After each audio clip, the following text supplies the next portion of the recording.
Meanwhile, folks on the left are losing it because they think this is the end of the world.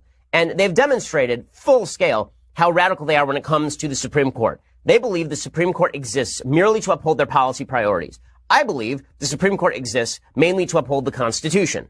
The left will never discuss the Constitution. The left will immediately discuss Roe. If you ask anybody on the left, what do you want out of a Supreme Court justice? That person on the left will never say, I want them to uphold the words of the Constitution. Never. They will never say that. Instead, what they will say is, I want that justice to uphold Roe v. Wade. Roe v. Wade is not in the Constitution. Roe v. Wade is not law. Okay, Roe v. Wade is a judicial decision. That judicial decision is wrong, and it's stupid, and it's badly argued, and it's badly written. It's wrong on virtually every score. But this just demonstrates what the left thinks the judiciary is there to do, which is impose their policy preferences from above. So the NARAL president, the National Abortion Rights Action League, they changed their name because they didn't like to have the name abortion in there, so they just call themselves NARAL now as though it has no meaning. The NARAL president, Elise Hogue, she was on Fox News Sunday, and she says that from any judge who is asked to be on the Supreme Court, we want an affirmative declaration that Roe v. Wade is going to be upheld. We need an affirmative declaration, right? We need, and I think even Susan Collins said this when she said she needs to see a nominee demonstrate their commitment to upholding Roe versus Wade and keeping abortion legal. But even what the hell does that have to do with the Constitution? The answer is nothing. The left doesn't care about the Constitution. However, the left believes that the Constitution is merely an impediment to their policy goals. And it is amazing to me. The people on the right will say, we don't need a litmus test for judges. We shouldn't have a litmus test for judges. No, I think we should have a litmus test. I think the litmus test on the right should be, will you vote to overturn Roe v. Wade? Like, if we were actually honest about this stuff, we would just ask judges this stuff, and judges would answer honestly. But we can't do that anymore ever since Justice Bork. So instead, we have stealth candidates where we ask them about Roe v. Wade, and they say, well, I'd have to see the facts of the case in front of me. Roe v. Wade, obviously, is binding precedent. Right? They're all going to say the same thing because precedent is a fudge word. When people say they're going to abide by precedent, what they really mean is, I'm going to abide by the cases that are on the books until I don't want them to be on the books anymore. So at one point, Bowers v. Hardwick, which said that states could ban sodomy, right? That was on the books. And then that was overturned, right? That was overturned by the Supreme Court in Lawrence versus Texas. At one point, Plessy versus Ferguson, which said segregation was legal. That was overturned. That was on the books for 58 years in the United States before it was overturned. So, you know, when people suggest that precedent is the be-all, end-all, what they really mean is cases I like, I want upheld, and cases I don't like, I want overturned. Constitutional interpretation, at least on hot-button issues like abortion, is actually not all that difficult. People deliberately obscure the questions so they can get to their preferred policy recommendations. Now, the left has moved extraordinarily radical on abortion. They now see abortion not just as something they want protected, but as a sacrament itself. And they're proving how foolish they are every single day. So there was a bizarre demonstration yesterday.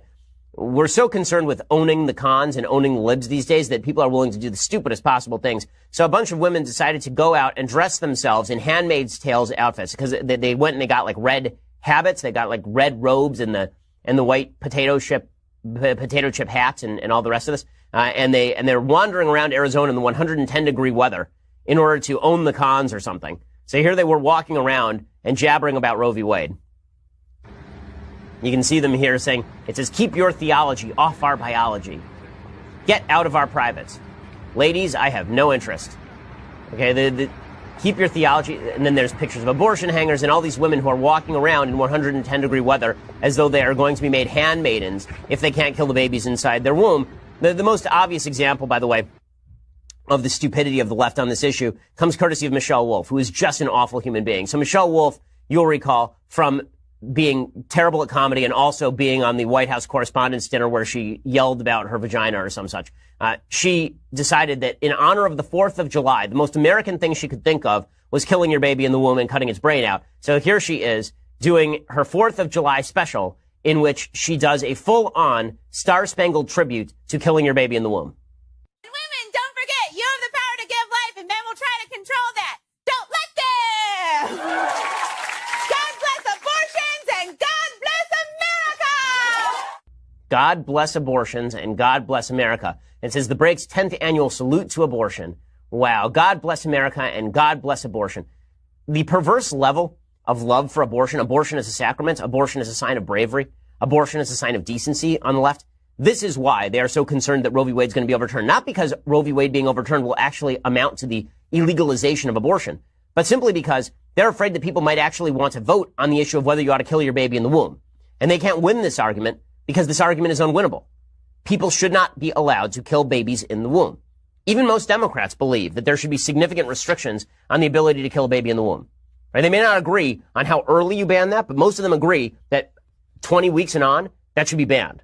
Okay, so Michelle Wolf is like, this radicalism is really insane. It shows why they're so concerned with the nomination of this justice, because they believe the Supreme Court is all that stands between them and getting rid of something that they hold holy, namely the ability to kill your child in the womb. Okay, so I want to talk about the conservative sort of response to some of the Supreme Court stuff, particularly Roe v. Wade, in just a second. First, with the left so militant about abortion that they are talking about abortion as a sacrament. I'm old enough to remember when Bill Clinton said abortion should be safe, legal, and rare. I'm old enough to remember that. Now, it's abortion should be plentiful, available, and celebrated. We should cheer for it, because killing a baby in the womb is a sign of womanhood. It's a sign that you are truly a woman in charge of your own life. If you have not actually killed a baby in your womb, that means that you are subjecting yourself to the hierarchical preferences of evil masculinity.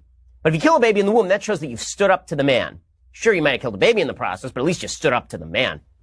And this is the perspective of someone on the left. Now, the pro-life issue is one on which the right can win, and should win, because this is an issue that is as vital morally as any issue the United States has ever faced, up to and including slavery. Okay, the murder of 1 million babies a year in the womb is a serious moral issue.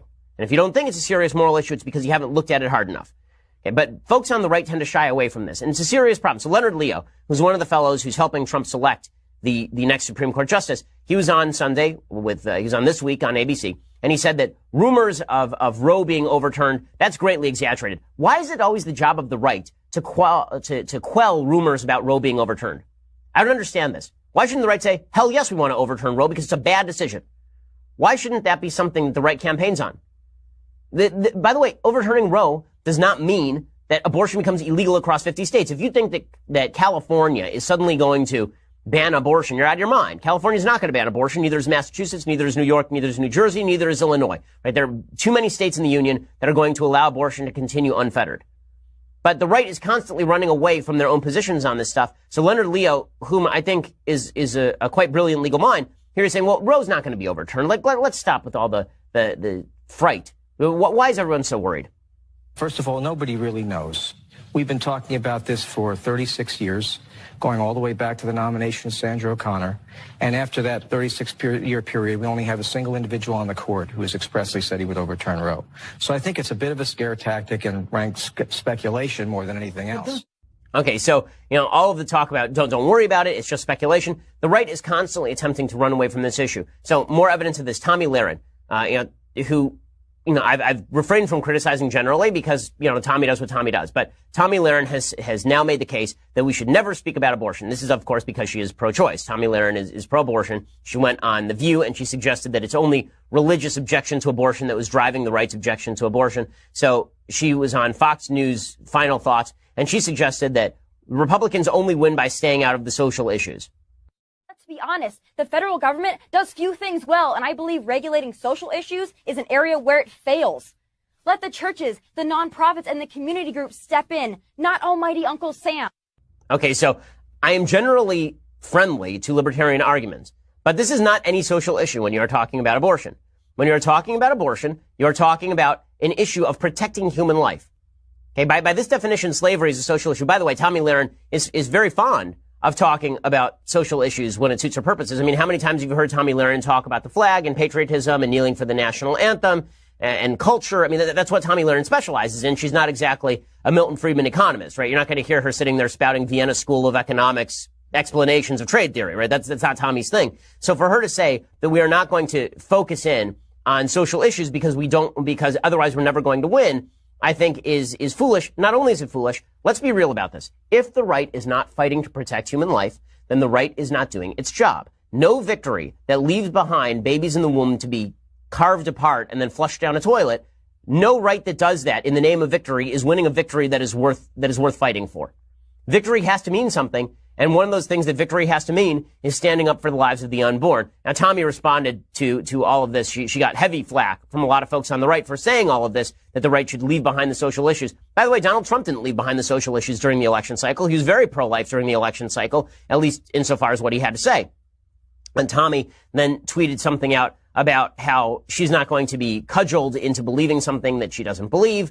No one's trying to cudgel Tommy into believing something she doesn't believe. She's certainly able to believe whatever she wants to believe. The point I'm making is that she's wrong. So she tweeted out, "Do I form my political beliefs based on acceptance from the self-appointed thought wardens of either political party? No. And I never will. You don't have to like or agree with my thoughts, but at least you know they are my own." A couple of things about this. This seems to be the last refuge of people who can't make a good argument nowadays, is that you make an argument and then they say, "You're not going to box me in with your standards." I'm not trying to box you in. Make your argument. I just think your argument sucks. Like, that's not me boxing you in. I've heard the same from several relatively major figures in the past several weeks, that if I say that I don't like something that you've said, that suddenly I'm trying to provoke you into moving your position. No, I'm trying to present a differing position. You can say whatever you want. It's a free country. You can make a bad argument if you want to. Also, the substitution of authenticity for solid thinking is not even an argument. It's an emotional appeal. This idea that you don't have to like or agree with my thoughts, but at least you know they are my own. Right, I assume they are your own, which is why I am criticizing you. Or if they're somebody else's, I'd be criticizing them. The substitution of authenticity, well, he's very authentic in how he feels. Therefore, you really shouldn't question. What they have to say. That doesn't make any sense to me at all. I think that's completely nonsensical on virtually every level. Okay, meanwhile, I don't want to center on my criticism for folks on the right, because the reality is that folks on the left continue to be more and more extreme in every possible way. Over the weekend, there's more sort of extreme behavior from folks on the left. The point is, I don't think that we ought to surrender our principles simply because the left is really militant on issues like abortion. I think that ought to make us more militant, at least in our pursuit of the right principles. I don't mean more militant like physically, but I do mean that we ought to stand up strongly and proudly for the positions in which we believe, particularly when they happen to be purely moral, as in protection of human life. Hey, we're going to talk about the extremism of the left in just a second, because there were more incidents of Trump administration officials being targeted by folks on the left over the weekend. First, however, you're going to have to go over to dailywire.com and check it out. So when you go over to Daily Wire, then you get the rest of the show live. You get the rest of the Michael Knowles show live, the rest of the Andrew Klavan show live. You get to be part of our mailbag on Friday. That means you get to ask your questions and get your answers when there's an episode of The Conversation, as there will be July 17th with Andrew Klavan next week. Then you get to ask questions if you are a subscriber. Plus, when you go to dailywire.com/events and you decide that you want to buy tickets to our Dallas or Phoenix events coming up in August, when you do all of that, then one of the things that you get is the ability to buy VIP tickets before anybody else when you're a member. So lots of great things. Plus, with the annual subscription, you get this, the Leftist Tears Hot or Cold Tumbler. It refreshes you. It makes you smile. Folks on the left are losing it because they think this is the end of the world. And they've demonstrated full